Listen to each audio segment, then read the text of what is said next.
ကစားတိုင်းနိုင်သောနီးတရုတ်ကလပ်တွင်မြန်မာများအိန္ဒိယသားများဘူကပြားများကစားခွင့်ရသောခေတ်ထိုကဲ့သို့ကစားခြင်းကိုပလိတ်များကအရေးမယူသေးသောခေတ်ကရန်ကုန်မြို့လမ်းမတော်ရက်ကွက်ရှိတရုတ်ကလပ်များနှင့်29လမ်းရှိတရုတ်ကလပ်တို့တွင်အနီထောင်ဝိုင်း၎င်းနောက်၄កောင်ချင်းဝိုင်းပိုက်ကျူးကလေးဝိုင်းပိုက်ကျူးကြီးဝိုင်းများ၌ကစားသူများဖြင့်ပြည့်နှက်လျက်ရှိတော်၏၎င်းကလပ်များသို့ည9နာရီခန့်အချိန်ခန့်မှမိုးလင်းသည့်တိုင်အောင်ဖွင့်တက်ကြပေရာကစားသူများမှာဝင်သူကဝင်ထွက်သူကထွက်တက်ချီစင်းကြီးပြုလုပ်နေကြသဖြင့်အနီထောင်လှဲ့သည့်၄កောင်စပွဲကလေးများမှာအခါခတ်သိမ်းပြည့်ကျက်လျက်ရှိနေတော့၏ကစားသူများအနက်တွင်ပွဲစားကုန်တဲ့စာရေးစာချီမှစ၍တောမှဆင်လာသောအရာရှိများပဲလေပါဝင်တက်ကြပေရာမြန်မာလူမျိုးနှင့်အိန္ဒိယလူမျိုးများသာမကဘူကပြားမများပင်လျှင်ပါဝင်ကြသေး၏စနေနေ့ညများမှာအထူးသဖြင့်ကစားသူများစီကားလာသောညများဖြစ်ပေရာမြင်းပွဲ၌ရှုံးခဲ့သူများသည်တရုတ်ကလပ်တွင်အရင်ပြန်ရစီရန်၎င်းနိုင်ခဲ့သူများမှာလည်းယနေ့အဖို့ကံကောင်းသည့်လက်စာနှင့်ဆက်လက်၍နိုင်စီရန်၎င်းတရုတ်ကလပ်သို့လာတက်ကြပေရာကတိုးရမပေါက်နိုင်အောင်စီကားလာပြီးတော့၏ကစားသူများသည်အိတ်ချင်ပြေစီရန်အတွက်ကိုကင်းပုတ်သူကပုတ်ညံရွှေစီရန်အတွက်အချက်တောက်သူကတော့ဒိုင်ကထုတ်၍တဲသောစီကရက်များကိုဖွာသူကဖွာအရာရာသောပျော်ရွှင်မှုတို့ကိုကြိုက်တယ်လို့ခံစားရရှိကြ၏အထူးနိုင်နေသောကာလာသားများအတွက်အခြားသောကာမဂုဏ်စည်းစိမ်မျိုးခံစားလိုပါကလည်းလိုက်ပို့နိုင်သူခေါ်ပေးနိုင်သူတို့အစဉ်သင့်ပင်ရှိကြ၏ထိုခေတ်ကိုမိလိုက်သောကစားသမားများသည်ရှေးခေတ်ဟောင်းကိုအခြားသူတို့တန်းတာသလောက်မကအဲ့လက်လဲလဲရောင်ရမ်းတန်းတာကြ၏ဟိုးတုန်းကဝိုင်းမျိုးတော့မတွေ့ရတော့ပါဘူးဗျာ3လီတာငွေကိုတစ်ထိုင်တည်းနိုင်တဲ့လူကမရှာစားစားတော့မူးယူနဲ့တိတ်ပျော်စရာကောင်းတာပဲစသည်ဖြင့်ညီးပြပြောဆိုတတ်ကြ၏ထိုခေတ်ကဒိုင်တရုတ်များကလည်းနိုင်သောကစားသမားတယောက်အား3လီထောင်သောငွေများကိုရေကပြုံးကဖြင့်ထုတ်၍ပေးဆက်တတ်ကြပေရာနောက်ခေတ်ဒိုင်တရုတ်များမှာမူငွေ200 300မြနှိမ့်သည်နှင့်တပြိုင်နက်စက်ကူများကိုမိရှို့ခြင်းကြေးစံဒီနက်ကြီးများကိုပတာခြင်းစသည်ဖြင့်ပြုလုပ်ခါကန်းနီနာဟုစသည်တို့ဖြင့်စူညံနေပေတော့၏ရင်ကဲ့သို့တရုတ်ကလပ်များစီကားစုဖြိုးသောခေတ်အခါကလမ်းမတော်ရှိတရုတ်ကလပ်ကြီးတစ်ခု၏ဝရန်ဒါတွင်အသက်40ကျော်အရွယ်ခန့်ရှိတရုတ်မြန်မာကပြားတစ်ယောက်သည်ပိုးပေါင်းမီအဖြူပိုးအထူကုတ်အင်ဂျီနှင့်ဆက်ဆုံးဖက်နှက်တို့ဖြင့်တိုက်ရက်စွာဝစ်ဆန်လျက်ကလထိုင်တစ်လုံးပေါ်တွင်ပက်လက်လှန်ကခက်အေးအေးအမူအရာနှင့်စီကရက်တလိပ်ကိုမှင်း၍တောင်းနေလေ၏ထိုအချိန်တွင်အလီထောင်ဝိုင်းများမှာလူစီကားစပြုနေပြီးဖြစ်ရာကစားဝိုင်းနှင့်ဝရန်ဒါကြားရှိကွက်လက်တွင်ရက်လျက်ရှိသောဘူကပြားမလေးတစ်ယောက်နှင့်ဘူကပြားလေးတစ်ယောက်သည်ကစားဝိုင်းဘက်သို့ဦးကောင်းမလဲပဲဝရန်ဒါဘက်သို့လှည့်၍တရုတ်ကပြားကြီးကိုကြည့်ရင်စကားပြောနေကြ၏တရုတ်ကပြားကြီးကမူမိမိအကြောင်းကိုပြောနေကြသည်ဟုရဲမိဟန်ရှိတော်လဲအမူအရာအဖြစ်ဖော်ပြခြင်းမပြုဘဲမိမ့်မြဲတိုင်းမိမ့်ရဲ့စီကရက်တောက်နေလေ၏တရုတ်ကပြားကြီးမှာနှထင်၌သပင်များဖြူစပြုလျက်ထက်မြက်ဆူးရှာသောမျက်လုံးကျယ်ဝန်းသောနှစ်ဖူးပြင်တည်ငြိမ်အေးဆေးသောအမူအရာမျိုးရှိပေရာ၎င်းမှာအခြားမဟုတ်ကစားတိုင်းနိုင်သည်ဟုတရုတ်ကလပ်များတွင်ကြော်ကြားလျက်ရှိသောစိန်ဟုတ်ပင်ဖြစ်လေ၏ဘူကပြားနှင့်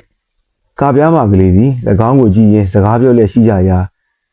စင်စစ်မှာကပြားမလေးမယ်ရီသည်တရုတ်ကလပ်များသို့မရောက်ပူးပါပဲလျက်ကပြားကလေးချင်မီကစိန်ဟုတ်အကြောင်းကိုပြောပြဘူးသည်နှင့်စိန်ဟုတ်ကစားစီကိုကြည့်လိုသည့်အတွက်ကြောင့်ကလပ်သို့လိုက်လာခဲ့ခြင်းဖြစ်လေသည်ချင်မီမှာတိုက်ကြီးတစ်လိုက်တွင်လက်ထောက်အဖြစ်နှင့်အလုံးလုံးလျက်ရှိရာမေရီအားစစ်ကြိုက်နေသည်မှန်တော်လဲဒါကနေသေးသည့်အတွက်မယားတယောက်ကိုမကြွေးနိုင်သေးသည်ဟုသဘောရသည်နှင့်စစ်ကြိုက်သောအဖြစ်ကိုဖွင့်ဟပြောဆိုခြင်းမပြုသေးဘဲနေခဲ့၏မေရီကမူဂျင်မီကစစ်ကြိုက်နေကြောင်းကိုရိပ်မိ၍မိမိကလည်းစစ်ကြိုက်နေခဲ့တော်လဲမိမသားဖြစ်သည့်အတွက်ကြောင့်ယောက်ျား၏အပြောစုကိုသာစောင့်မျှော်နေရလေတော့၏စစ်ကြိုက်ခြင်းအရာဌာန၌မိမများမှာကိုယ်ပိုင်ဖွင့်ဟမပြောရဘဲအိန္ဒြေလုံးနေကြရသည်မှာတနာစရာပင်မိမိကချစ်ကြိုက်နေပါလျက်ချစ်ကြိုက်ကြောင်မပြောရဘဲမြုံနေရပြီးတစ်ဖက်သားပြောမိကိုစောင့်နေရခြင်းတခုတည်းနဲ့ပင်မိမဖြစ်ရခြင်းကိုညီးငွေ၍ယောက်ျားစုပန်ထိုက်လာပြီဟောဟိုတရုတ်ကပြဟာကစားလိုက်နိုင်တဲ့စိန်ဟုတ်ပဲသူကံမျိုး10ပုံတပုံလောက်ရနေတော့ပါပြီကံကောင်းတော့ဘာလို့မလဲတခါရဲနိုင်အောင်ကစားပြီးငွေ3-4တောင်းရတော့ကို့အကြံစီအောင်ပါဟောအကြံစီဆိုရ၌မိမိအားလက်ထပ်ဖို့ဆိုလိုကြောင်းကိုမေကြီးရင်းမိတော်လဲဖွင့်၍မမေပဲ စကားစကိုဖျက်ထားလိုက်၏နေပါဦးဒီလူကဘယ်တော့မှနိုင်ဘူးလို့လဲသူကနေ့တိုင်းမကစားဘူးစနေနေ့မှကစားတာ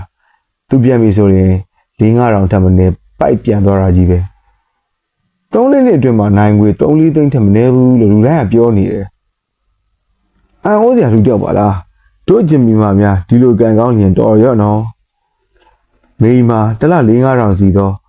ဝတ်လုံကြီးတယောက်ဤသမီးဖြစ်သောကြောင့်ငွေကိုမမတ်လှသည့်အပြင်လောင်ကစားခြင်းကိုဝါသနာပါသူမဟုတ်တော့လဲဂျင်မီအတွက်ထိုကဲ့သို့နိုင်စီလူသောစိတ်ဖြစ်ပေါ်ခဲ့၏ထိုခဏ၌ဝဝတတုတ်ရှိသောထောင်ခဲကြီးတယောက်သည်စိတ်ဟုတ်အနီးတွင်ဝင်ထိုင်၍စိတ်ဟုတ်နှင့်စကားပြောနေကြလေရာဂျင်မီကမေရီအားဟောဟိုပေါက်ဖော်ကြီးကကွာလျောင်ဆိုတဲ့ထောင်ခဲကြီးပဲတိတ်ချမ်းတာရဲတဲ့သူကတော့နိုင်ခြင်းလို့ကစားတာမဟုတ်ဘူးသူသမီးကမြန်မာဒရိုင်ဘာကလေးတယောက်နဲ့လိုက်ပြီးတော့စိတ်ညစ်တာနဲ့စိတ်ပြေလက်ပြောလာကစားတဲ့ကစားတိုင်း3-4တောင်ရှုံးသွားတာကြီးပဲလို့ပဲမဲ့ငွေ3-4တောင်ဟာသူ့မှာဘာမှအရေးမကြီးဘူးတဲ့ဂျင်မီတို့မြတ်ဒီလိုထဲရင်တော်လို့နော်ဒီလိုထဲရင်လူအဖြစ်ပြီးကြာလာတော့မယ်ဘသူ့ကိုယူရဲ့လူအဖြစ်ရမည်ဟုမေရီကမမေးပဲ4မိနစ်တောက်ချင်သူဟုပြော၍ကစားဝိုင်းများနောက်၌ရှိသောအခန်းကလေးထဲသို့ဝင်သွားကြလေ၏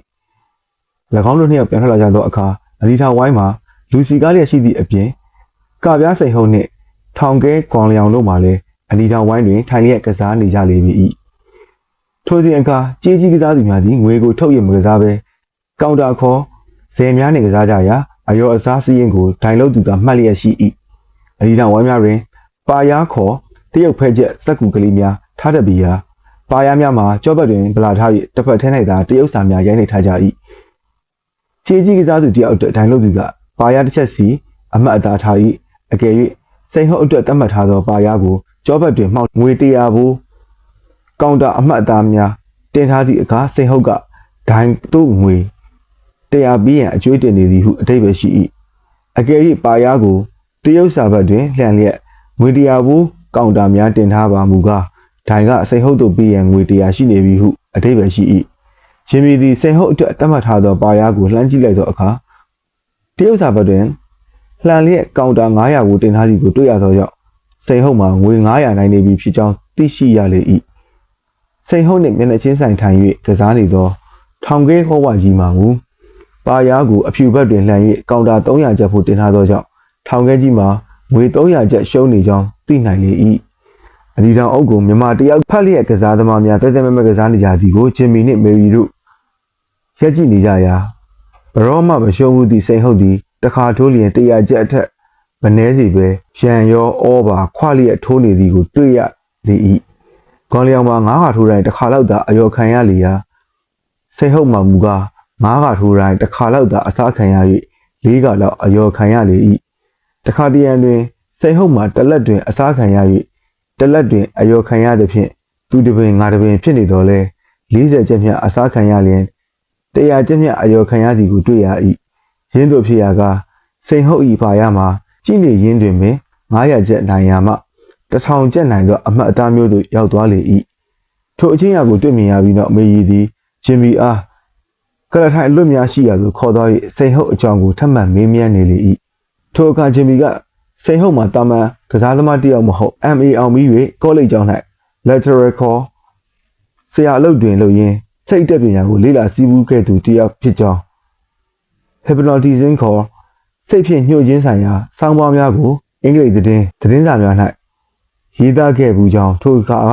တရုတ်ကလပ်များသို့ရန်ဖန်ရန်ခါလာရောက်ဖူးတော်လဲတစ်ချက်နှစ်ချက်များလောက်သာလောင်းကစား၍5ချက်30စသည်ချက်ပို၍အနိုင်အရှုံးမကစားခဲ့ကြောင်းနောက်ဆုံး၌အနီထောင်ထိုးရမှနိုင်အောင်ကစားသောနည်းကိုစံတက်တွေ့ရှိသည်နှင့်ကောလိပ်ကျောင်းဆရာအလုံးမှထွက်ပြီး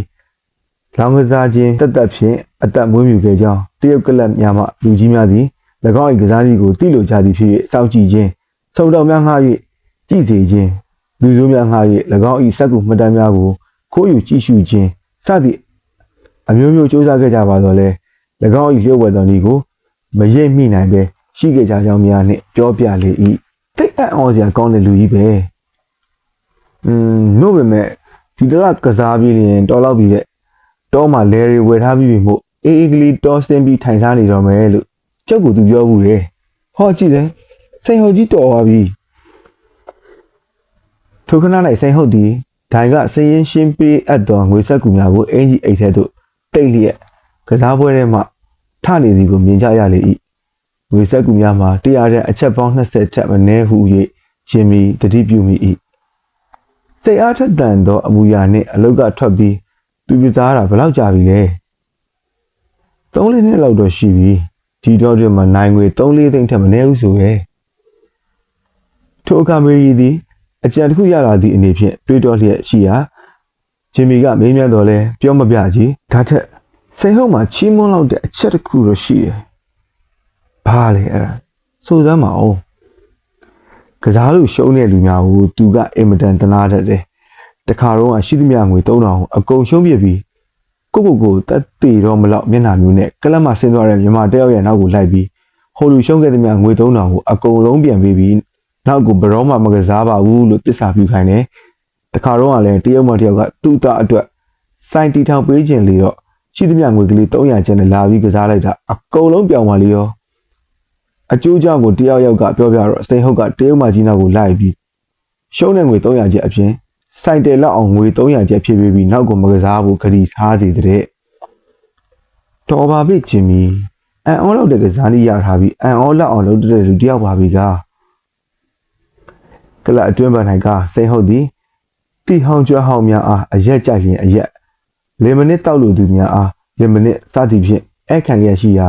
ဂျင်မီနှင့်မရီတို့သည်မနီးမဝေးမှရက်လျက်ဘရောမှမရှုံးဘူးသောစိတ်ဟုတ်ကိုငေးကြည့်နေကြလေ၏စိတ်ဟုတ်အနီးတွင်စာရေးဆက်ချီနှင့်တရန်တူသောမြမကလေးတယောက်သည်အရက်ဖန်ခွက်တမြောက်မြောက်နှင့်မနာတန်းတောက်ရင်းအာရွှေစွာစကားပြောလျက်ရှိရာထိုသူမှာခတ်ဆော့ဆော့အချိန်ကငွေ900ကျပ်ခန့်အနိုင်ရထားသည့်မောင်မြတောင်းဆိုသူဖြစ်၏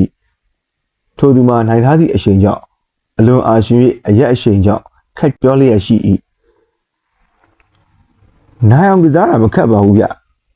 ချက်ကောင်းရွေးထိုးတတ်ဖို့လိုတာပဲခင်ဗျားတို့ကြည်တာနေကြဒီနေ့ညကျုပ်ကတရုတ်ကလပ်ကိုပြုတ်အောင်နှံလိုက်မယ်ကြည်တာနေကြ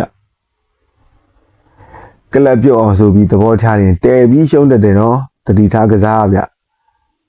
ခမရတယောက်တည်းနိုင်အောင်ကစားတတ်တယ်ထင်မနေပါနဲ့ကိုစိန်ဟုတ်ရဲ့လူဆိုတာကန်တစ်ခုပါပဲဗျကန်ကောင်းတဲ့နောက်ဘယ်လိုထိုးနိုင်တာကြီးပဲဗျကန်ဆိုတာကတော့မှန်ပါတယ်သို့တော့ဘယ်သူမှဆို24နာရီအတွင်းမှာကန်ကောင်းတဲ့အလှည့်က3လှည့်တည်းပါတယ်ဗျကန်ကောင်းတဲ့အလှည့်နဲ့အော်ထိုးမိတဲ့အလှည့်နဲ့ကြုံကြိုက်ရင်ဒီလူဟာနိုင်တော့တာပဲဗျခမရပြောပုံတော့24နာရီအတွင်းမှာ3လှည့်တည်းကန်ကောင်းတယ်ဆိုရင်ခမရနိုင်မှုတိတ်ခဲရင်းနေပြီကောကျုပ်ပြောတာကန်အတိုင်းကစားတဲ့လူများအကြောင်းပြောတာပါကျုပ်မှာတော့စနစ်နဲ့ကစားတဲ့လူကိုဗျကျုပ်စနစ်ကဘရောမှမရှုံးနိုင်တဲ့စနစ်မျိုးပဲစနစ်နဲ့ကစားရိုးမှန်ရင်ဘာကြောင့်ခမရနေ့တိုင်းမကစားလဲပြောနေ့တိုင်းမကစားပေမဲ့ကျုပ်ဒီနေ့ခက်များကစားမယ်တလထင်း1000ကျပ်တိုက်တွေဘာတွေထိုးမယ်ကြည့်နေကြထိုအခါဘဝတုတ်ထောင်ခဲကြီးကဒါဖြင့်ဒီတခါသူ့ကြည့်ပြီးကစားမှထင်တယ်သူ့နောက်ကလိုက်ထိုးရင်မကောင်းဘူးလားအခြားတစ်ယောက်ကကျွန်တော်လည်းကြည့်လာပါပြီဗျသူကစောစောစီးဘရောမှမထိုးအုပ်ဖွင့်ကန်ဒီမှာထိုးနေတော့သူ့နောက်လိုက်ဖို့တိတ်ခဲရင်တာပဲဗျထိုးစဉ်စိတ်ဟုတ်ကပြုံးရလျက်အုပ်ဖွင့်ကန်ဒီမှာထိုးခြင်းဟာကျုပ်ရဲ့စနစ်ထဲမှာပါနေတယ်ဗျကျုပ်ဒီကစောစောစီးထိုးလို့ဖြစ်ကိုမဖြစ်ဘူးဗျ၎င်းတော့ဂျင်မီနှင့်မရီတို့သည်ဝရန်နာသို့ထွက်လာကြပြီးပလက်ကလထိုင်များပေါ်တွင်ထိုင်ကာစိန်ဟုတ်၏ကစားနည်းအကြောင်းများကိုပြောဆိုနေကြရာမေရီမှာအနိုင်အရှုံးလောင်းကစားကြခြင်းထက်စိန်ဟုတ်လောင်းကစားသောနည်းကိုကြည့်လိုလာသည်နှင့်စိတ်အားထက်သန်လျက်ရှိနေလေ၏နောက်တစ်ပိုင်းသူတို့ကစားရင်စိန်ဟုတ်အနားမှာကျမအတွက်နေရာရအောင်လုပ်ပေးစမ်းတော့ကျမစစ်စစ်ဆက်စောင့်ပြီးသူကစားပုံကြည့်စမ်းခြင်းနဲ့သူ့နေကိုရအောင်ခိုးယူခြင်းလို့လားရနေရင်ရှင့်ကိုခိုးပေးမှာပေါ့လေ၎င်းနောက်ဂျင်မီနှင့်မယ်ရီတို့သည်အခြားစကားများဆက်လက်ပြောဆိုနေကြရာစိတ်ဟုတ်နှင့်ညာတောင်းတို့လူစုကအနီထာဝိုင်းတို့ဝင်လာကြသောအခါဝရန်နာမှထလာခဲ့ကြလေ၏အနီထာဝိုင်း၌ကလူများပြည့်ကျက်လျက်ရှိနေလေပြီတို့ရရင်မိသည့်ကလပ်၌ဖြစ်စေဂျပိုးများရှိတဲ့ပြီရာ၎င်းတို့သည်ကစားသမားများနှင့်ရောထိုင်၍ကစားသမားများမေ့လျော့သဖြင့်မသိမ်းယူမိသောရောကြီးများကိုအချောင်သိမ်းယူခြင်း မထိုးတတ်သူများအားတင်ပြပေး၍နိုင်သောအခါမိုးဖို့တောင်းခြင်းစသည့်အလုပ်မျိုးဖြင့်မိုးလင်းအထိထိုင်နေတတ်ကြ၏ဂျင်မီသည်စိန်ဟုတ်နှင့်လူတစ်ယောက်ခြားသောကလပ်ထိုင်တွင်ထိုကဲ့သို့သောဂျပူးတစ်ယောက်ကိုမြင်သည်နှင့်ငွေတစ်ချက်ပေး၍ဖယ်ရှားခိုင်းပြီးလျှင်မေရီအား၎င်းကလပ်ထိုင်တွင်ထိုင်စေလျက်မေရီနောက်မှရက်ကြည့်နေလေ၏ကလပ်ကိုဖြုတ်မိဟုကြုံဝါထားသောမြတောင်းပါမူစိန်ဟုတ်နှင့်မျက်နှာချင်းဆိုင်ထိုင်လျက်ရှိရာအုပ်ဖက်သောအလုပ်ကိုမြမတစ်ယောက်ကလှုပ်လျက်ရှိ၏ဝိုင်းကြီးများ၌ထုံးစံတစ်ခုမှာကစားသမားများသည်ငွေသားဖြင့်လက်ငင်းချေ၍မထိုးပဲကောင်းတော့ခေါ်ဇယ်များဖြင့်ထိုး၍အနိုင်ရှုံးကိုအထက်တင်ဖော်ပြခဲ့သည့်အတိုင်းဒိုင်ကပါရားများဖြင့်မှတ်သားထား၏နောက်ဆုံး၌ထိုးသူကရှုံးခဲ့လျင်ပါရားဖြင့်မှတ်သားထားသည့်အစရင်အတိုင်းရှင်းလင်းပေးဆက်ရ၏ထိုသူကနိုင်ခဲ့လျင်လည်းမိမိ၌ပါသောငွေကိုပြပြီးမှနိုင်သောငွေကိုစရင်အတိုင်းရှင်းပေး၏တို့ရတွင်အထူးသတိပြုရမည်ဖြစ်သောအချက်တစ်ခုမှာထိုးသားသည်ပါရားစရင်အရငွေ100ကျပ်ရှုံးပြီးသည့်နောက်ငွေ30ကျပ်ထိုအလတ်တွင်အယောခံရ၍တဖြည်းဖြည်းနိုင်လာပြီးလျင်နောက်ဆုံးတွင်ငွေ300အကျပ်နိုင်သည်ဆိုရအံ့စရင်ရှိဟန်ဟုမိမိ၏ငွေကိုပြရသောအခါတွင်မိမိအိတ်ထဲတွင်အနည်းဆုံးငွေပေါင်း130ကျပ်များပြနိုင်ရမည်အကယ်၍ငွေ130ကျပ်မပြနိုင်ပဲ129ကျပ်ထဲသာပြနိုင်ရအံ့မိမိနဲ့ထားသောငွေ300ကျပ်ကိုမရနိုင်ရုံမျှမကမိမိ၌ပါသမျှသောငွေများကိုပင်ဒိုင်ကသိမ်းယူပေးလိမ့်မည်ဤအကြောင်းကိုနားမလည်သဖြင့်မိမိ၏ငွေကိုရည်တွက်မိမထားပဲအမှတ်မဲ့ထိုးခဲ့ပြီးနောက်ဆုံးတွင်မိမိနာ၍စည်ရင်ရှင်းခိုင်းသောအခါစိတ်ငှအောင်မပြနိုင်သောကြောင့်လူယူခြင်းခံရသူပေါင်းများလာကြ၏ဆိုလိုရင်းအတိတ်ပဲမှာထိုသူသည်ငွေ100ကျပ်ရှုံးပြီး၍နောက်ထပ်ငွေ30ကျပ်ကိုထိုးသည့်အခါထိုးခြင်း130ကျပ်ရှိနေပြီဖြစ်ရာစစ်စစ်တော်ကမိမိ၌ငွေ129ကျပ်သာရှိသည်ဖြစ်သောကြောင့်လိန်လည်၍ထိုးခြင်းဖြစ်သည်ဟုဆိုလိုခြင်းဖြစ်၏တို့ဖြစ်၍လိန်ထိုးသောသူကနိုင်သောငွေကို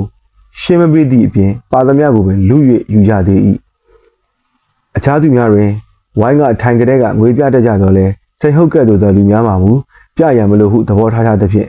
ကစားကြတဲ့ကကောင်တာများနှင့်အခြေပြားများကိုတောင်းယူကစားတတ်ကြ၏အနီတောင်ဝိုင်းတွင်ကြေးပိုက်ဆံတပြားသည်ငွေတစ်ကျပ်ဟုနားလေကြပြီးဖြစ်ရာငွေ30ကျပ်အတွက်မှာကောင်တာဝိုင်းတစ်ခုဖြင့်အမှတ်အသားပြုတတ်ကြလေ၏ဂျင်မီနှင့်မေရီတို့သည်အခြားကစားသူများကိုမကြည့်ဘဲစိတ်ဟုတ်တယောက်ထဲသာလျှင်အတတိပြုနေကြလေရာအနီထောင်စပွဲတွင်ဆန်စီဂျီ1ဟူ၍လေးအိမ်လေးကွက်ရှိသည့်အနက်စိတ်ဟုတ်သည်စန်အိမ်တွင်အော်30ကျပ်ထိုး၍စီအိမ်ကိုကာလျက်ရန်30ကျပ်ထိုးလိုက်၏အောက်ဖက်သောအခါဂျီအိမ်တွင်နီသောကြောင့်ဒိုင်ကစားသွား၏ထို့နောက်စန်အိမ်ကိုကာလျက်စီအိမ်တွင်အော်30ကျပ်ရန်30ကျပ်ထိုးပြန်ရာစားသွားပြန်၏မေရီကမူစိတ်ဖြင့်လိုက်မှတ်ထား၏တတိယလက်၌စံအိမ်တွင်အော်20ကျပ်ရန်20ကျပ်ထိုးလိုက်ရာတိုက်သောကြောင့်ရော်ကြီး100ကျပ်ရသဖြင့်အမြတ်60ကျပ်ပေါ်လာ၏ထို့နောက်စံနှင့်စီရိုတွင်နှစ်လက်စီထိုး၍အစားခံရပြီးလျှင်ဂျီအိမ်တွင်200ကျပ်တိုက်ထိုးသဖြင့်တိုက်လေ၏ထိုမှရှေ့လျှောက်သောစိန်ဟုတ်သည်9လက်ထိုးတိုင်း3လက်လောက်တိုက်ခဲ့၏စားသောအခါ40ကျပ်ပါသွားတိုင်းတိုက်သောအခါတွင်100ကျပ်တိုက်သောကြောင့်အနိုင်ပေါ်သည်ကများခဲ့၏15လက်ထိုးပြီးငွေ1000ကျပ်ခန့်မှ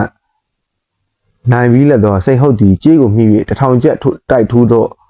အလက်များပင်ပါရှိ၏တလက်တိုက်သောအခါအယောခံရသောငွေကိုပြန်မသိမ်းပဲတရားပြန်၍ထိုးတတ်ပြီးရာ3လက်40ကျပ်ဖြင့်မတည်၍ထိုးသောငွေသည်1000ကျပ်ကျော်ဖြစ်လာ၏80ကျပ်ဖြင့်မတည်ထိုးပါမူကား2000ကျပ်ကျော်ဖြစ်လာနိုင်၏မေရီသည်စိန်ဟုတ်အတွက်တတ်မှတ်ထားသောပါရများပေါ်တွင်ကောင်တာများဖြည့်၍တိုးမှတ်နေသည်ကိုတွေ့ရသဖြင့်အားရတဲ့ရှိလေတော်၏ပထမ၌ကြေးပြားများထို့နောက်အယိုးဝိုင်းကလေးများထို့နောက်ဘုံတို့ကလေးများ100တန်စီတန်းမှတ်သားထားသည်ကိုတွေ့မြင်ရ၏စိန်ဟုတ်၏ထိုးနီးမှာမူရော်ကြီးတစ်ခါစားကြည့်တလဲနေရာမှညံ့များရော်၍နည်းနည်းစားခြင်းထက်၍တရားပြန်ထိုးခြင်းတို့အပြင်ထူးခြားသောအချက်ဆို၍မတွေ့ရကြနောက်ဆုံး၌စပွဲပေါ်တွင်အစင်းသစ်တင်ထားသောဘုံတို့ကလေးများမှာစိန်ဟုတ်အတွက်မှတ်ရသောကြောင့်မလောက်နိုင်သဖြင့်ထက်၍3000ကျပ်အထက်မနည်းနိုင်လျက်ရှိနေလေပြီ ထို့အတွက်တွင်၌စိန်ဟုတ်မှတပါအားလုံးသောထိုးသားများမှာ300ကျပ်စီ900ကျပ်စီစသဖြင့်ရှုံးနေရရာကဒိုင်လို့သူအဖို့မှာမထောင်းတာလာကြီးကလပ်ကိုဖြုတ်ပြီးဆိုတော့မြတောင်းမှမူခတ်ဆော့ဆော့ကကဲ့သို့အာမရွှင်နိုင်တော့ပဲနှစ်ဖူးတွင်ချွေးများယိုစီးနေလေပြီထို့သူအတွက်ပါရမှာပထမ၌အဖြူတစ်ဖက်တစ်ဖက်စာဖတ်တစ်လက်လှန်ကြီးမှောက်ကြီးပြုလုပ်ခဲ့ရမှအဖြူဖက်တက်လန်ထားပြီးလျင်အကျွေး800အထက်မနည်းတင်နေသောကြောင့်ဆော့ဆော့ကအနိုင်ကလေးများကုန်ခဲ့လေပြီတက်လက်၌မြတောင်းသည်အိမ်တွင်ငွေ300ကျပ်အော်ထားပြီးမှပြန်ရုပ်၍5ချက်ထဲသာထိုးလိုက်၏စိတ်ဟုတ်ကမူ၎င်းအိမ်တွင်ငွေ1000ကျပ်တိုက်ထိုးလိုက်၏အုပ်ဖွင့်သောအခါအိမ်၌ပင်နီလီရအခါမြတောင်းမှာငွေ900ကျပ်ရမည်အစား15ကျပ်ထဲသာရလိုက်ပါသောကြောင့်ဒေါပွားလျက်လက်သီးဖြင့်စပွဲကိုထုလိုက်သေး၏ငွေ1000ကျပ်အယောခံရသောစိတ်ဟုတ်ကမူပြုံးလျက်ကြည့်နေလေ၏နောက်ဆုံး၌မြတောင်းသည်ထိုင်ရမှထ၍စောစောကအနိုင်ကလေးတွေပြောင်းတဲ့အပြင်နောက်ဆုံး၌မြတောင်းသည်ထိုင်ရမှထ၍စောစောကအနိုင်ကလေးတွေပြောင်းတဲ့အပြင်အရင်ကငွေ300ကျပ်တောင်ပါသွားပြီဟုပြော၍ဒိုင်လို့သူထံမှရှုံးကြီးဆို၍ရာခိုင်နှုန်း30တောင်းလေ၏ရရှိသောငွေ80ကျပ်ကိုတစ်လက်ထက်အော်လိုက်ရာစားသောသဖြင့်ပြုတ်ပြုံးလေတော့၏နောက်ထပ်ရသောငွေ80ကျပ်ကိုအရက်ဖိုးဆို၍ယူပြီးထသွားလေ၏ထိုကဝိုင်းမှလည်းအတော်အေးသွားလေရာစိန်ဟုတ်သည်နိုင်ကြီးများကိုရှင်းယူ၍ထိုင်ရမှထမိအပြုတွင်ဂျင်မီနှင့်မျိုးလုံးချင်းတမ်းမိသည်နှင့်ပင့်ဖိတ်ခေါငင်စိန်ဟုတ်မှာဂျင်မီအားအနှဲငယ်တိကျွမ်းရကလေးကထိုသူဤစိတ်တော်ကိုအတော်ကြိုက်ဟန်ရှိသည်ဖြင့်မမြင်ဘူးသောကာပြားမလေးတယောက်နှင့်အတူလာသည်ဖြင့်လည်းအထူးအရေးလို့ဖိတ်ခေါ်ခြင်းဖြစ်ပေ၏ကလပ်ဂျပူများအားအတင်းဝင်ငှပြီးပြန်ပြီးနောက်ဂျင်မီသည်မေရီနှင့်စိန်ဟုတ်တို့ကိုမိတ်ဆက်ပြီးလျာစိန်ဟုတ်သည်ထိုသူနှစ်ယောက်တို့ကိုတရုတ်ဟိုတယ်တစ်ခုသို့ခေါ်သွားလေ၏မေရီမှာ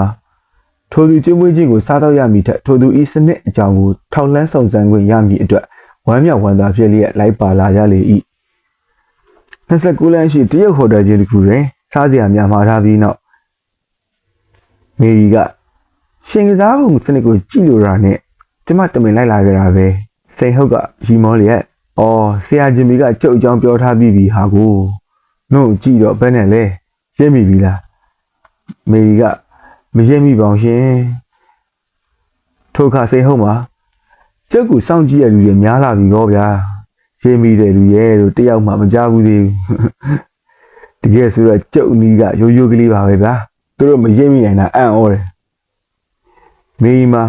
ကျမကတော့တိတ်တိကျင်တာပဲရှင်ပြီးရင်ခဏလောက်ဆိုင်အောင်ဒီတလားလေးပဲကျုပ်ကစားတော့မှာကစားဖြတ်လိုက်တဲ့အခါကျတော့ကျုပ်စနစ်အကြောင်းကိုအစားတအုပ်ရေအောင်မယ်ဒီတော့မှဝယ်ဖက်ပြီးတော့ဒီလိုဆိုရင်ကျမအရင်ဆုံးဖက်ပြီးကလပ်မှာလာကစားလို့နိုင်ရအောင်မှာပေါ့လေထိုခါစိန်ဟုတ်မှာကျုပ်စနစ်ကိုအသုံးရင်လူတစ်ဖက်သားကိုတနာတတ်တဲ့စိတ်မျိုးတွေဖျောက်ပြီးကြောက်တိုင်ကြောက်ခဲလို့ခိုင်တဲ့စိတ်မျိုးရှိမှဖြစ်မယ်နော်မေရီထိုခဏ၌ဂျင်မီသည်ကိစ္စတစ်ခုနှင့်ဟိုတယ်နောက်ပိုင်းသို့ထားသွားလေ၏မေရီကဦးစိန်ဟုတ်ကိုကျမတခုမေးခြင်းနဲ့ရှင်နောက်ကိုမကစားတော့ဘူးဆိုဒီလိုပဲဆုံးဖြတ်ထားတယ်ရှစ်စနစ်ကိုလည်းမတုံးတော့ဘူးပေါ့မတုံးတော့ဘူးကျွန်တော်ရှစ်စနစ်ကိုငွေနဲ့ဝယ်ယူရင်မရောင်းပေးဘူးလားရှင်စိန်ဟုတ်လဲပြုံးစီစီမျက်နှာထားနဲ့ကြည့်နေလေ၏ကျမအတွက်မဟုတ်ပါဘူးကျမနိုင်စေခြင်းနဲ့လူတစ်ယောက်အတွက်ပါထိုအခါစိန်ဟုတ်မှာဝမ်းနေတဲ့မေကြီးရောင်းလို့မဖြစ်ပြီဘူးသူ့အကျိုးအတွက်ကြုတ်ပြောတာပါရောင်းလို့မဖြစ်ပါဘူးထိုခဏ၌ဂျင်မီပြန်လာသည်နှင့်စကားစကိုဖျက်လိုက်ကြပြီးလျှင်အခြားအကြောင်းအရာများကိုရီမောပြောဆိုကားဖြင့်စားတောက်ဖွယ်ရာများကိုစားတောက်နေကြလေ၏နောက်စနေနေ့ည၌မေရီသည်ဂျင်မီနှင့်အတူကလပ်သို့လိုက်ပါလာပြန်ရာစိန်ဟုတ်သည်မေရီနှင့်ဂျင်မီအားကလပ်ရန်နာတွင်ဖော်ရစာအခန့်စကားပြောလေ၏ထိုည၌စိန်ဟုတ်သည်ဂျင်မီ၏အမူအရာထူးခြားခြင်းကိုသတိပြုမိသည်မေရီကိုအခြားကပြမကြီးတယောက်နှင့်မိတ်ဆက်ပေးခဲ့ပြီးလျှင်ဂျင်မီကိုကလပ်နောက်ဖေးသို့ခေါ်သွားလေ၏ဝီစကီတစ်ခွက်မှယူတောက်ကြစဉ်စိန်ဟုတ်မှာဂျင်မီကိုကြည့်ရတာဒီနေ့အကြံတစ်ခုရှိဟန်တူတယ်အနီတောင်မှာကြေးကြီးလောင်းကစားလုပ်မယ်လို့အကြံရွယ်လာသလားညနေကက်တဲ့ကောင်းတဲ့ဆရာကြီးပါလားဗျာမှန်တယ်ကျွန်တော်ကြံရွယ်လာခဲ့တယ်ဗျာထိုအခါစိန်ဟုတ်မှာဘာကြောင့်လဲဆိုတော့ကျွန်တော်မှအကြံစီတစ်ခုရှိတယ် ဒီချမ်းငွေ1000လောက်ရှိမှဖြစ်မြောက်နိုင်မယ်အကြံမျိုးပဲကျွန်တော်လက်ထဲမှာရှိတာက2000လောက်ပဲရှိတယ်ဒီတော့ဖြစ်ရင်လည်းဖြစ်ကုန်နေလည်းကုန်ဒီကနေ့ညကျွန်တော်ကစားဖို့တန်တိတ်တန်ချလာခဲ့တယ်ဗျာထိုခါစိန်ဟုတ်မှာဒီလိုဆိုရင်ခမမုတ်ချရှုံးရမယ်မကစားလီနဲ့အလကားပဲဘာကြောင့်လဲဗျာဘာကြောင့်လဲဆိုတော့နိုင်မဖြစ်မယ်မနိုင်ရင်ခက်ရလိမ့်မယ်ဆိုတော့သဘောထားမျိုးနဲ့ကစားတဲ့လူမှန်သမျှဟာရှုံးတာကြီးပဲဒီလိုသဘောထားတဲ့လူတိုင်းရှုံးတာကြီးပဲလားဗျာချွင်းချက်ကလေးများတော့မရှိတော့ဘူးလားကျုပ်တက်ထားတဲ့ကိန်းရဆိုရင်တော့လူ100အနက်မှာ99ယောက်ဟာရှုံးရမယ်ဗျာကျုပ်အမှတ်သားပြုလာခဲ့တဲ့ကိန်းရအတိအကျပြောမယ်ဆိုရင်လူ100အနက်မှာ99ယောက်နဲ့ဒသမ6ယောက်ရှုံးကိုရှုံးရမယ်ဒီလိုဆိုရင်ဖြင့်ကျွန်တော်ဟာချွင်းချက်ထဲမှာပါတဲ့ဒသမ4တွေကလူ1ယောက်နိုင်ရမယ်ဗျာ၎င်းတော့ချင်းမီဒီနောက်ဖိတ်ကမှာထွက်လာခဲ့၍မေးရှိအားဆိုသွားပြီးရင်အနီထောင်ဝိုင်းအစပြုရန်အချိန်တော်တန်လိုသည်၎င်းတော့ချင်းမီဒီနောက်ဖိတ်ကမှာထွက်လာခဲ့၍မေးရှိအားသွားပြီးရင်အနီထောင်ဝိုင်းအစပြုရန်အချိန်အတော်တန်လိုသေးသည်နှင့်မေးနှင့်အတူကမ်းနားဘက်သို့မော်တော်ကားဖြင့်ထွက်သွားကြလေ၏ဘော်ဒရာတစ်ခုလိုရောက်သောအခါဂျင်မီသည်မော်တော်ကားကိုလွှတ်လိုက်၍မေရီနှင့်အတူဘော်ဒရာပေါ်တွင်လေငင်းခံရရှိစဉ်ပူအိုက်သောရာသီတွင်လေကလေးတစ်ဖြည်းဖြည်းတိုက်ခတ်ခြင်းခံရသည့်အတွက်ကြောင့်ပြီလောသို့ဒီမဟုတ်ရေလိုင်းကလေးများပေါ်တွင်ဓာတ်ရောင်တလက်လက်အောက်ပနေခြင်းကိုမြင်ရသည့်အတွက်ကြောင့်ပြီလောသို့ဒီမဟုတ်ခုန်နှင်သွားသောတင်ဝဒီဇင်းပေါ်တွင်ဥပိုင်းစီ၌ပိုင်ပိုင်နိုင်နိုင်ဟန်လျက်ရှိသောဇနီးမောင်နှံတွဲကိုမြင်လိုက်ရသောကြောင့်ပြီလားမသိဂျင်မီ၏ရင်ထဲ၌မေရီကိုချစ်ကြိုက်လာခဲ့သောစိတ်အာရုံသည်ရုတ်တရက်ချက်ချင်းတားမတိမရလှိုင်းတဘိုးထကြွလာခဲ့သည်ဖြစ်၍မိမိ၏မြေတာကိုဖွင့်ဟပြောဆိုမိရလေကပရိညင်ပေးပြီးတော့တမိစားဘဝသို့ရောက်သွားကြလေတော့၏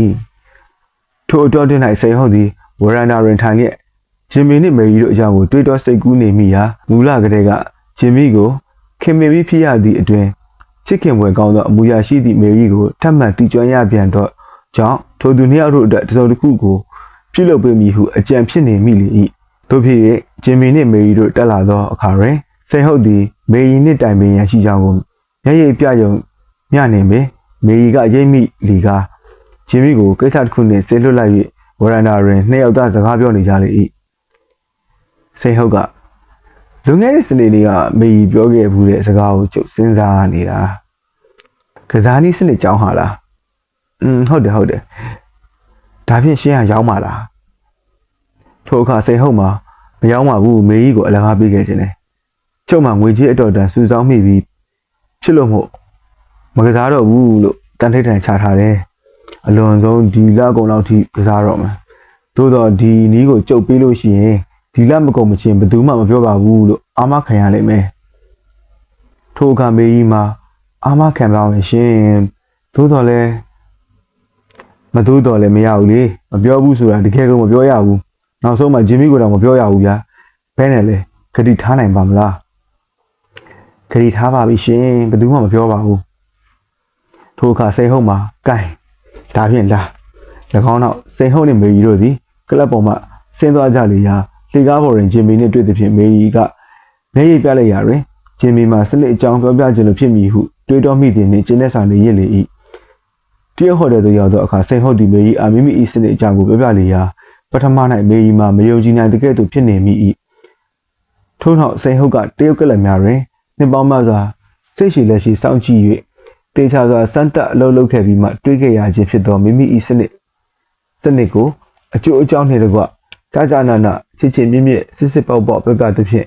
ဒီတဲ့လမ်းတဲ့စင်ကျင်တိုင်းထွာပြီးသောအခါတွင်မေကြီးစိန်ဟုတ်၏လက်ကိုကန်ဆွဲလျက်ကျေးဇူးတင်ပါတယ်ဦးစိန်ဟုတ်စိတ်ချပါဒီဗီကိုဂျင်မီကိုလည်းမပြောဘူးဘသူကမှလည်းမပြောပြပါဘူးစိတ်ချပါဟုပြောလေရာ၎င်းနောက်မေကြီးနှင့်စိန်ဟုတ်တို့သည်ဟိုတယ်မှဆင်းလာခဲ့ကြလေရာကလပ်သို့ရောက်သောအခါတွင်လေဘင်းတထောင်ပြည့်မတက်စောင့်မျှော်လျက်ရှိသောဂျင်မီနှင့်လေကားထိပ်တွင်တွေ့ကြလေ၏ထိုချိန်တွင်အနီထောင်ဝိုင်း၌လူနှဲနေသည့်အပြင်ဂျင်မီနှင့်မေရီတို့အကြောင်းစုံစည်းမှုအတွက်အထူးသဖြင့်ကျိုးပန်းတိုက်တွန်းလာခဲ့သောမေရီ၏အတော်ကြီးတယောက်အားမိမိတို့ရည်စားဖြစ်လာရခြင်းအကြောင်းကိုဂျင်မီကပြောပြလိုလာသည်ဖြစ်သောကြောင့်ဂျင်မီသည်ပွင့်တောင်း၍မေကြီးကိုခေါ်ပြီးလျှင်ကလပ်မှဆင်းသွားကြပြန်လေ၏ နိုင်တပတ်ခန့်ကြာသောအခါဂျင်မီနှင့်မေရီတို့ပြန်တက်လာကြရာအနီထောင်ဝိုင်းမှာလဲလူစီကားလာပြီးဖြစ်၍ဂျင်မီသည်မေရီအတွက်ကလထိုင်တစ်လုံးရှာပေးပြီးနောက်စိန်ဟုတ်အနီတွင်ဝင်၍ထိုင်လေ၏ဂျင်မီသည်ငွေဆက်ကူများကိုရှေ့တွင်ချပုံလျက်စိန်ဟုတ်အားဦးကောင်းညှိလိုက်ရာ၎င်း၏အမူအရာမှာထီပေါက်ကြောင်းတန်ကြိုးရပါစားလူတစ်ယောက်ကဲ့သို့ရှင်လှပါကြီးကားဟုစိန်ဟုတ်စဉ်းစားမိ၏၎င်းနောက်ဂျင်မီကိုယ်တိုင်အုပ်ဖက်လျက်အဒီထောင်စ၍ကစားကြလီရာဂျင်မီသည်စလျင်စခြင်း100ကျပ်တိုက်ထိုး၍တိုက်လေ၏၎င်းနောက်200ကျပ်တိုက်ထိုးပြန်ရာတိုက်ပြန်လေ၏တတိယလက်မှစ၍လက်စင်လက်တိုင်းအော်80ကျပ်ရန်80ကျပ်ဖြင့်400ကျပ်တိုက်ချီမှန်မှန်ကြီးထိုးသားလီရာ12လက်အနက်တွင်3လက်သာအစားခံရ၍9လက်လုံးတိုက်ခဲ့လေ၏ထိုအခါ၌ကဂျင်မီမှာငွေ3000ကျပ်ကျော်များနိုင်နေပြီဖြစ်သောကြောင့်မေရီမှာမိမသားပြီးဝန်သလုံးဆုပ်ဟန်ဖြင့်နေမတိထိုင်မတိဖြစ်နေခဲ့လေပြီထိုအတော်တွင်၌စိန်ဟုတ်မှာ14လက်အနက်တွင်3လက်မျှသာအယောခံရ၍17လက်လုံးအစားခံရသောကြောင့်ငွေ1000ကျပ်ကျော်အမျှရှုံးနေခဲ့ပြီဖြစ်ရာ15ချိန်မှသောအလက်တွင်ငွေ900ကျပ်အမျှအစားခံရပြီးနောက်လူမကြားတကြားရှိမောကအနီထောင်စပွဲမှထလာခဲ့လေ၏၎င်းနောက်စိန်ဟုတ်သည်ဝိုင်းပြင်မှရက်လျက်ခက်များလောင်းကစားနေသောဂျင်မီကိုစောင့်ကြည့်နေလီရာနောက်ဆုံး၌ဂျင်မီမှာပါရစရင်အရာငွေ8000ကျပ်မျှနိုင်နေပြီဖြစ်သောကြောင့်မေရီကတီးတွပြောလိုက်သည်နှင့်၎င်းလည်းအနိုင်များကိုစရင်ရှင်းကစားဝိုင်းမှထလာခဲ့လေ၏ထိုခေတ်အခါအနီထောင်ဝိုင်းရမှ19000နိုင်သူများမကြာခဏပေါ်ပေါက်တတ်ကြပြီရာယခုခေတ်တွင်ထိုများလျောက်ညောင်များသောငွေမျိုးနိုင်မိပါကညင့်အချိန်တွင်အိမ်သို့ပြန်ဝင်ဖို့ပင်အတော်ခဲရင်ပေလိမ့်မည်၎င်းတို့ထွက်လာကြသောအခါစိန်ဟုတ်သည်ဝရဏတွင်စောင့်နေရမှဦးကောင်းချိတ်ခါခေါ်လိုက်သည်နှင့်ဂျင်မီနှင့်မေရီတို့လည်းချင်းကပ်လာကြလေ၏စိန်ဟုတ်ကလာကြသမ်းမအောင်ထိုင်ရသမ်းမအောင်တခုလောက်မေးစမ်းပြရစေအောင်ဗျာဟုပြောရာမေရီအားတန်ကြိုးတစ်ချောင်းထောင်ရလှုပ်ပြရာမေရီလည်းရီမောနေလေ၏ဆက်လက်၍ထိုင်စမ်းမှာကျုပ်မေးချင်တာကဂျင်မီကိုဟိုစနစ်အကြောင်းဖွင့်ပြောပြီးပြီလားလို့မေးမလို့မဟုတ်ပါဘူးမေရီကအော်ဟုတ်ကဲ့လားကျမကဒီအကြောင်းကိုများမေးချင်လို့လားလို့ကျုပ်မေးချင်တာကဟိုတနေ့ကတွေ့ကြပြီးတဲ့နောက်လက်ထပ်ဖို့အသေးအချာစကားပြောကြပြီးပြီလားမေရီလည်းနှုတ်ဖြစ်မပြောပဲပြောရည်ကဦးကောင်းညှိရပြလေ၏ထိုအခါစိန်ဟုတ်မှာအော်လက်ဆက်သက်တော့ဒါကြောင့်ကိုဟုပြောကသမီးသားနှစ်ယောက်တို့ကိုလက်ဆက်နှုတ်ဆက်၍ကလပ်မှဆင်းသွားလေရာဘရောမှမရှုံးသောလူဟုနာမည်ရခဲ့သောထိုနေ့မှဆောက်၍တစ်ချိန်တစ်ခါမျှမပေါ်တော့ကြီး၎င်းနောက်ဂျင်မီနှင့်မေရီတို့သည်တက္ကစီဖြင့်ပြန်လာကြ၍လမ်းခီးတွင်မေရီကရှင်းလင်းပြောပြသည်မှာဦးစိန်ဟုတ်ဆိုတဲ့လူကြီးကလူတွေရဲ့စိတ်အကြောင်းကိုအမြဲစောင့်ပြီးအကဲခက်တဲ့လူကြီးကိုဂျင်မီကအကဲခက်တာတော့ဟုတ်ပါပြီသူ့စိတ်အကြောင်းကိုဖွင့်ပြောပြခဲ့သေးတယ်လားပြောပြတယ်ဒါဖြင့်ဘယ်နဲ့ကြောင့်သူကဒီနေ့ညရှုံးရတယ်လဲရှုံးတာကဒီလိုဂျင်မီရဲ့ရှင်းတဲ့ကျမနဲ့ဒီကနေ့ညအဖြစ်အကြောင်းကိုသူမသိရလို့လူကဲခက်လွဲသွားလို့ရှုံးရရှာတာကိုနားထောင်ပါဦးအစကစာရေးပြောပြပါဦးမယ်ကောလိပ်ကျောင်းမှာ lecturer လုပ်တုန်းကတရုတ်ကလပ်တွေကိုသူလာပြီးကစားတဲ့လူတွေရဲ့စိတ်ထားကိုစောင့်အောင်ပြီးအကဲခက်ရမှာ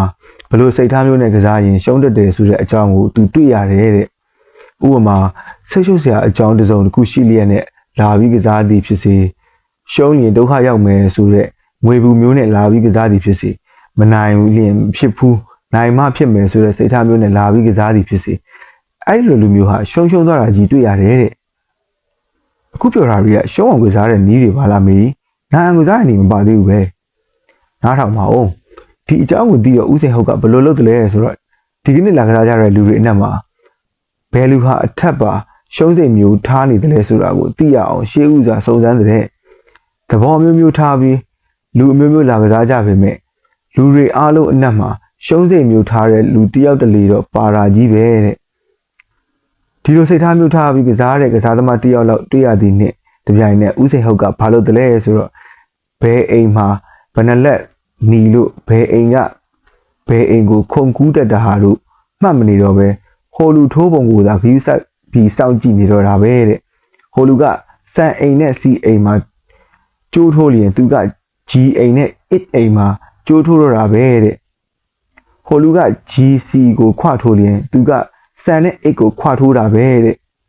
အဲ့လိုကြီးဟိုလူနဲ့ဆန့်ကျင်ဘက်ထိုးပြီးဆိုမှဖြင့်နောက်ဆုံးမှာဟိုလူကလည်းပြောင်းရောသူလည်းပွားရောတဲ့ဩဟုတ်ပြီမေကြီးရေရိပ်မိပြီဟိုတနေ့ညတော့ကအစင်ဟုတ်ကမြာတောင်းနဲ့ဆန့်ကျင်ဘက်ထိုးနေတာကိုတလက်မှာမြာတောင်းကငွေ300ကျပ်အော်ပြီးမှပြန်ရုပ်ပြီး9ကျပ်ထဲထိုးတော့စင်ဟုတ်ကပဲဒီအိမ်မှာ1000ကျပ်တိုက်ထိုးယူလိုက်ပါခေါ်လားဟုတ်ပြီမေကြီးဟုတ်ပြီထိုးကမေကြီးကဒါမှန်နေညတောင်းကဟိုညအဖို့မှာရှောင်းရမယ်လို့သူတထားပြီးဖြစ်လေတော့ကံဖယ်ကျင်တဲ့လူမို့လို့များထိုးပြီးပြန်ရုပ်တယ်ဆိုပြီးဦးစိန်ဟုတ်ကသူ့အိမ်မှာ1000ကျပ်တိုက်ထိုးယူလိုက်တာကိုဂျင်မီရဲ့ဂျင်မီကဒီကနေ့ညသူရှုံးရပုံပြောပြပါဦးဒါတော့ဒီလိုဂျင်မီရဲ့ရှင်ကစားပုံစိတ်ထားကိုရှင်ကသူ့ပြောပြတော့ဒီလိုဆိုရင်အေကန်မုတ်ချရှုံးရမယ်လို့ယူဆပြီးရှင့်ကိုမကစားဖို့တောင်သူကပြောခဲ့သေးတယ်မလားပြောတယ်လေပြောလျက်နဲ့ကျုပ်ကစားပြီးကျုပ်ကနိုင်နေတော့သူစနစ်ဟာမှားရောဟုတ်လားမေကြီးကမှားတာကသူစနစ်မှားတာမဟုတ်ဘူးတွက်ကိန်းမစုံလို့တဲ့ဂျင်မီရဲ့ဘလို့လဲဆိုတော့ရှင်အေကန်ကရှုံးရမယ်ဆိုပြီးရှင်နဲ့ဆန့်ကျင်ဘက်သူကစားရောနှုတ်ပေမဲ့ရှင်ကကျမနဲ့ဘော်ဒရာပေါ်မှာပြောခဲ့တဲ့စကားအတွက်ကြောင့်ဟာရရှင်ပြီးထိုးတိုင်းတိုက်နေတော့တာကိုလူတယောက်ဟာဟာဒရနှလုံးအထူးသဖြင့်ရှင်ပြောပြီးခုံကျင်တယ်လို့ပေါက်ချင်တယ်လို့ဖြစ်နေတဲ့အချိန်ခါမှာကစားလျင်လဲနိုင်တတ်တယ်တဲ့ရှင်နဲ့ကျမတို့အကြောင်းကိုသူကမသိရလေတော့ရှင်နဲ့ဆန့်ကျင်မဲ့ကစားမိတာရှင်နိုင်ပြီးသူရှုံးသွားတာတော့တာကိုထိုအခါဂျင်မီကသူ့စနစ်ကတကယ်ကိုမှန်လျင်တော့အင်မတန်စိတ်ခံပြီးအင်မတန်သတိထားနိုင်မှလုံးလို့ဖြစ်မဲ့စနစ်ပါမေးကြီးရဲ့ကျုပ်တို့မဖြစ်နိုင်ပါဘူးထိုအခါမေးကြီးမှာဒီအကြောင်းကိုသူလည်းပြောပြီးသားပဲကဲဘာပဲဖြစ်ဖြစ်ကျုပ်တို့တော့အိုးအိမ်ထူထောင်ဖို့ဈေးကလေးရခဲ့ပြီနောက်ခံကတော့မေကြီးကြိုက်တဲ့မော်တော်ကားမျိုးတွားရွေးကြစို့ရဲ့ကြီးပွားရေးမဂဇင်းအောက်တိုဘာ1940